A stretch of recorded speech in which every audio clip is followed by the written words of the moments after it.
Hey guys, Claire here, and in today's video, we're going to talk about all things Harry and Meghan. I cannot seem to escape conversations about Prince Harry's return to the royal fold, whether it's my FYP on TikTok or my timeline on X. Conversations about this quote-unquote exclusive from the Daily Mail, and that should be a clue in of itself, that Harry has been having conversations with palace aides and close friends, saying that he's miserable in Montecito and wants to return to the royal fold. And I'm surprised that so many people are given credence to this claim, only because we've been here before. Just about every year since Harry and Meghan have left. And correct me if I'm wrong, but last year it was the same story but just a slightly different twist. Right? Harry is miserable. It's all Meghan's fault because, everything is Meghan's fault. And they'll take photos or videos of him where he's not being animated. And Harry has the sort of facial expression to me, like if he's not animated and smiling and laughing, he looks sort of bored. So they'll take one or two frames where he looks like that, and that is the evidence of his misery. We'll ignore the countless videos and photos of him smiling and laughing and dancing and kissing his wife and reaching for her hands and lovingly playing with it. Saw that when they were in Colombia. We'll ignore all of that. Take these one or two frames where he's not smiling, and this is our proof that he is miserable. Secondly, it's always Meghan's fault. She is making him miserable. She is responsible for the divide within his family, according to royal experts. I'm tired of it, and I'm surprised that so many people seem to be wrapped up in it. It's exhausting. I'm going to hold your hand ever so gently when I tell you this. Harry is not plotting his return to the royal family. But I know the British media and its patterns well enough at this point to understand why you would think that. Skipping past the intentional use of the word exile in this headline, even though if I remember correctly, it was Harry who plucked his family out of the UK and dipped. They were not exiled, they left. Anytime Prince Harry and Meghan Markle are in the press in any sort of positive light, the British media devolves into a pit of absolute delusion, pushing false narratives behind the guise of inside sources. And this is nothing new. It happens literally all the time. A few months ago, after the couple went to Nigeria on their trip, positive headlines came out of the country about the warmth and the accomplishments that these two had. This was followed quickly by the complete dissolvement of British media news journalists, headlines, even going to the fact of calling Nigeria an African nation equal to that of Germany. And this is the expected normal response from the British media. We expect the backlash and we see it happen in front of our eyes. But once that initial wave dies down, something extremely sinister tends to happen right after. The story that took hold mere days after the end of the Nigeria trip by the Sussexes was something about their charity being delinquent. And it happened 2 days after their trip ended in Nigeria. Of course, shortly after, the truth came out and it was shown that the charity was actually not in any sort of bad standing and it was not about tax filings or being delinquent. Literally a non-story. So with her recent trip to Colombia, the exact same play happened. There were positive headlines about their visit. And of course, the British media lost it, did their initial wave of grandiose grandstanding and negativity about how they were taking tax dollars from a third world country. And then once that died down, Meghan Markle was said to have been investing in a new company.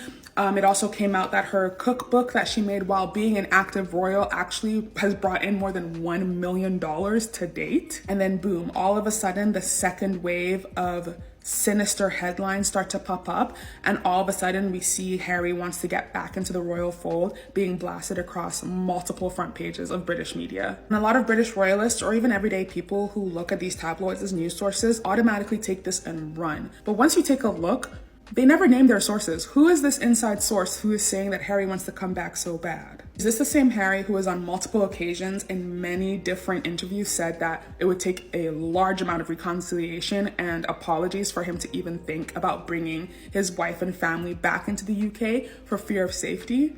That would say that they want back in the royal fold? Why would they go from a Montecito mansion in the hills of California to a little cottage called Frogmore.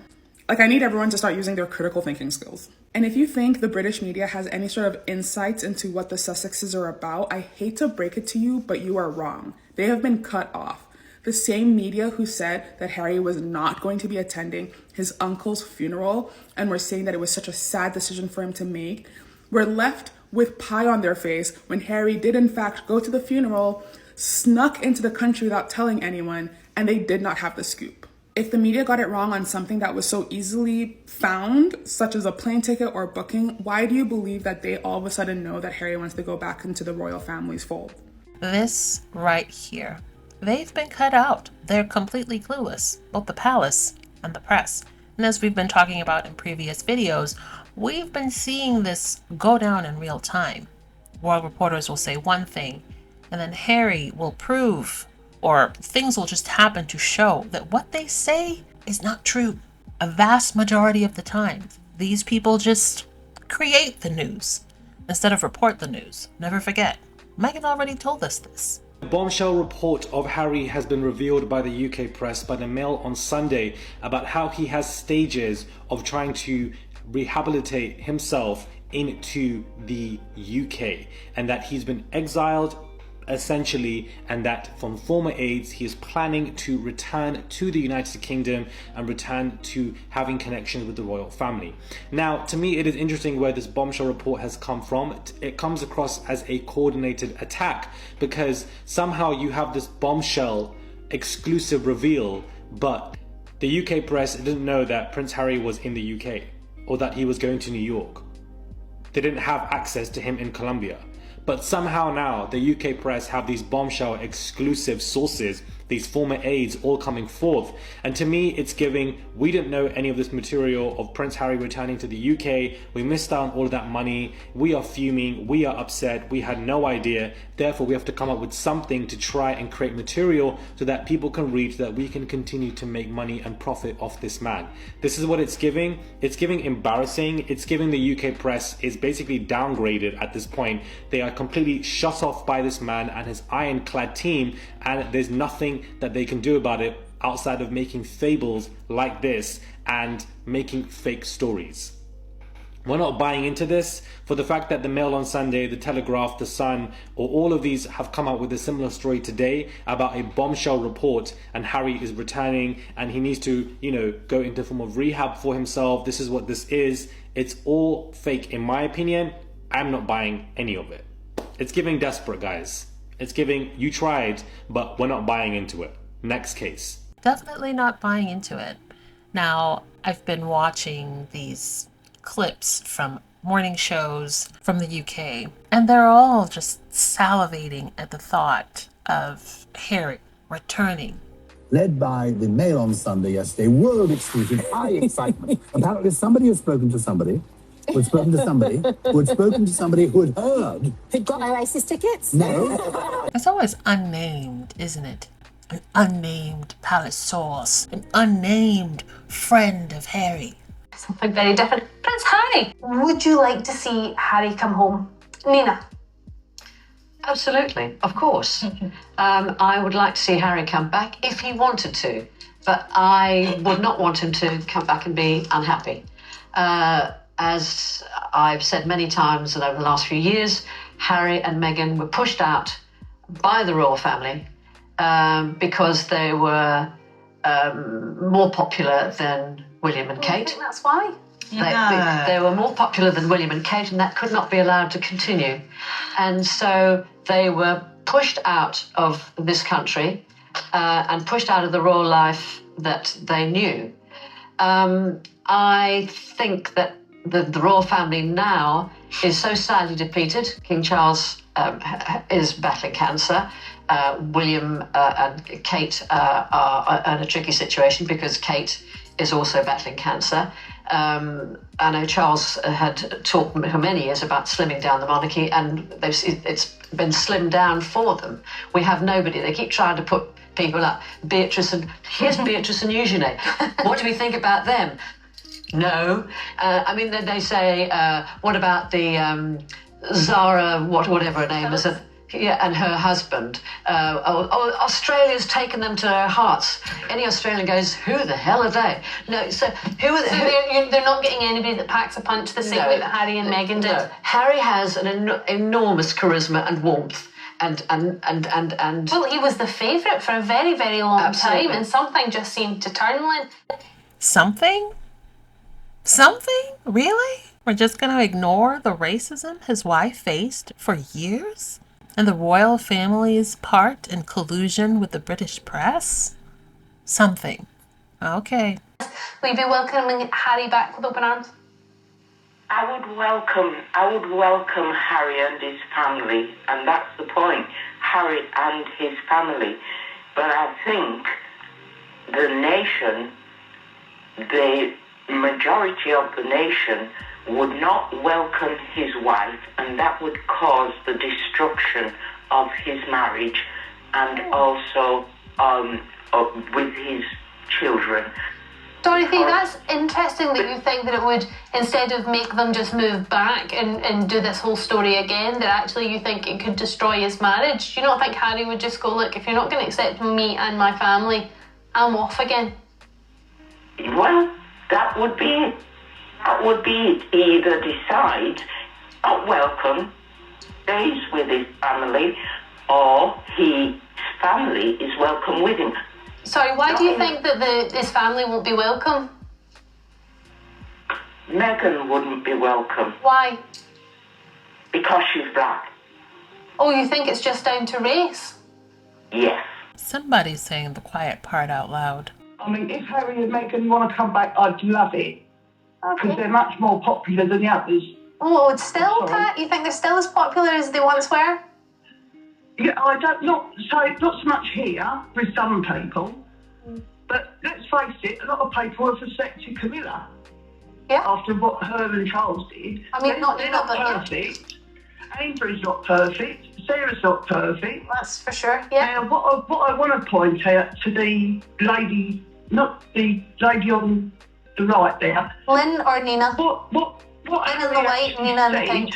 he made a statement before Senator Barley, and he said they wanted privacy in their private lives, but we would still see them continuing their Duties. charity work and in their working lives. They never said they wanted privacy totally, and that we would never see them. And his book, why should he write a book? Diana wrote a book, Charles wrote a book. Didn't this one in white say that she was done talking about Harry and Meghan last year? Yet here she is, still talking about Harry and Meghan. Now this next clip is an example of full-blown delusion. Taking a story, an exclusive from the Daily Fail, going off of that sourceless piece, going deeper into a narrative, and presenting it as a fact on national TV. You can't make this stuff up. Would she play in all of this? Does it just depend on what Harry thinks, or how much consideration do we have to give to what his wife would think? I personally didn't know Meghan, never met her. Obviously, was lucky enough to go to the wedding, and that was an amazing day. At the time, I think the British public really warmed to her and welcomed her into the fold. With hindsight, with what's gone on and family problems within her family and the rift that was caused from Harry upping sticks and leaving, it's touch and go to see what happens. I think maybe let's concentrate on. I would say get Harry back in, get him in slowly, sort of drip feed him back into the fold, and once we've got him back and people can actually see how much he does for mental health, how much he does for people coming back from the army with various problems that he supports with the Invictus Games, things like that. Let's just remind everybody how much he can bring back into the family. And once we've got that, I'm sure we'll start seeing Meghan being brought back over on family trips or maybe sort of odd events, and we can maybe slowly bring her back in and actually start to see his family and children as well. The delusion is strong with that one.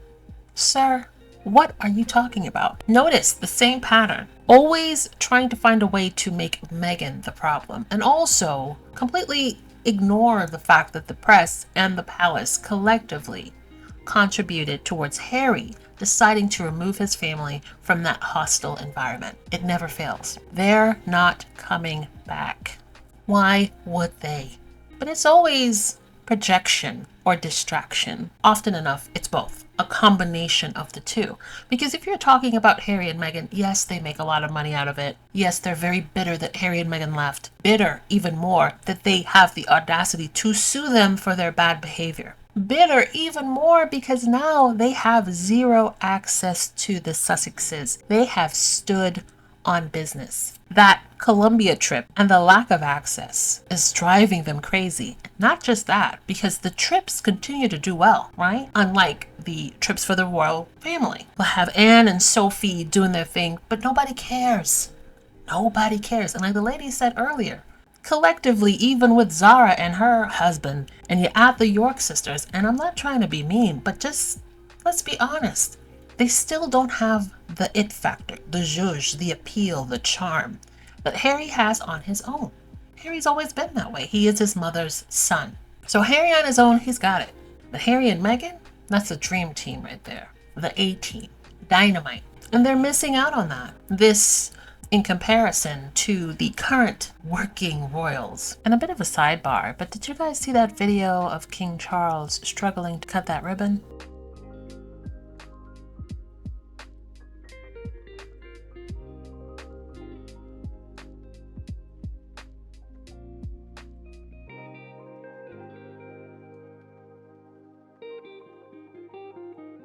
And if you're talking about Harry and Meghan, you're not talking about the pay raise to King Charles. You're not talking about certain money going towards Charles could be used to help other people in the upcoming winter. Distraction. Also, someone shared screenshots of a sort of rewind of August and what Kensington Palace has been up to. And it's meager. And you know why? Because they barely work. And I know some people will say, well, Claire, Kate is out, she's ill. Okay, but I raise you this. They've always been lazy, long before her illness. Now, there's a reason why they used to call William work shy and Kate doodle. They have been consistently lazy. So if you're not talking about those things of the remaining royals in the UK and you're focusing on Harry and Meghan, that's good for them. So, royalists and pensioners, how many freezing old people is King Charles worth? How many pensioners should have to shiver through the winter to ensure His Highness can continue to live a fairy tale existence of publicly funded pleasure? As Chaz is going to trouser an astonishing 50% pay rise this year, equating to £45 million extra in hard cash.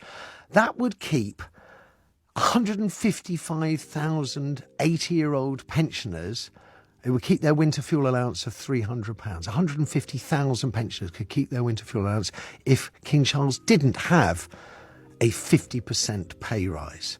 Oh, don't be so churlish, Matthew. Charles hasn't been well, and Buckingham Palace Buckhouse, it needs a lot of renovation work. OK, fine. Points taken. But when my mate Mick was dying of cancer, he didn't get a 50% increase in his pension, nor did he get financial help improving his housing. Indeed, almost half of everyone who gets cancer has to continue working to make ends meet. But of course not our king. And once again, I'm shocked, I tell you, to see what a nation of obedient serfs we are, just sucking this up. Also learned that Prince Harry stayed at Althorp, which is Princess Diana's childhood home. Now, of course, Harry was there to attend the funeral of his uncle. The timing of this is also special because it was about 2 days before the 27th anniversary of Princess Diana's death. So I don't doubt that Prince Harry took some time to visit his mother's gravesite and just have that very special moment.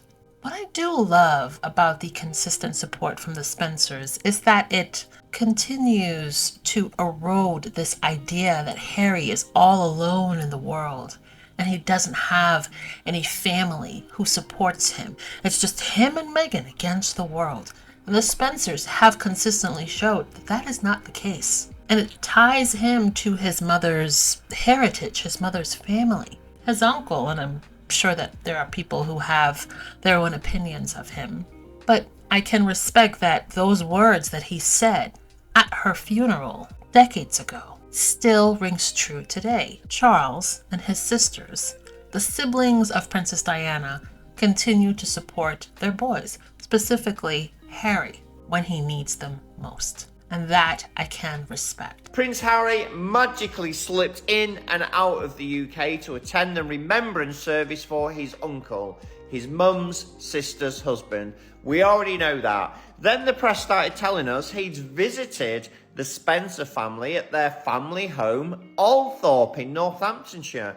Now it turns out, not only did Harry visit, but he stayed there overnight. I wonder how many other times Harry stayed there overnight when the press have said he's been forced to stay in a hotel. This to me is brilliant news. It's brilliant that Harry is continually close to the Spencer family, because it means whatever happens in the future, Harry has a safe pair of hands and a safe home for himself, his wife and his children. I also think it's amazing that he snuck in and out of the UK with not one single photograph being took of him. I think that level of secrecy, planning, stealth is exactly what Harry needs. You are correct. This is so silly.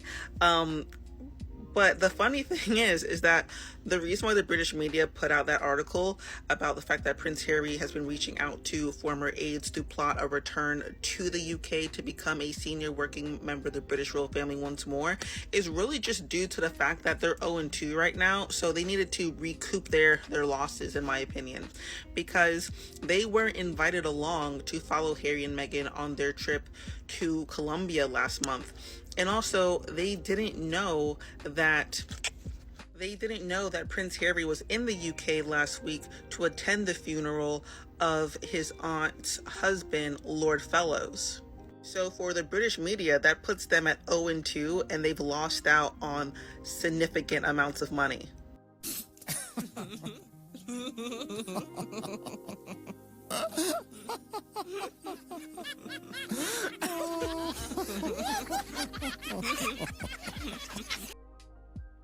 And I think we'll call it a day for this particular video. Very special thank you to all of you for your continued prayers, for your well wishes, for your support. Every donation, every super thanks, every comment, every like, every view. I'm very appreciative of you guys supporting this channel and by proxy supporting me, because it's just a one-woman show here. So yeah.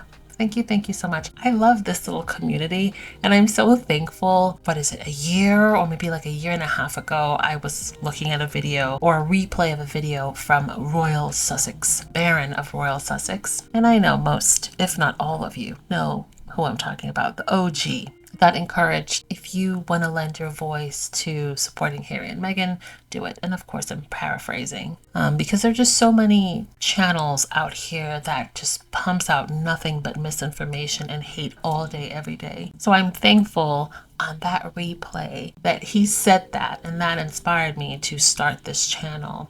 I love this little community. I love the conversations that we have. I love you all. And with that, I will talk to you guys in the next video.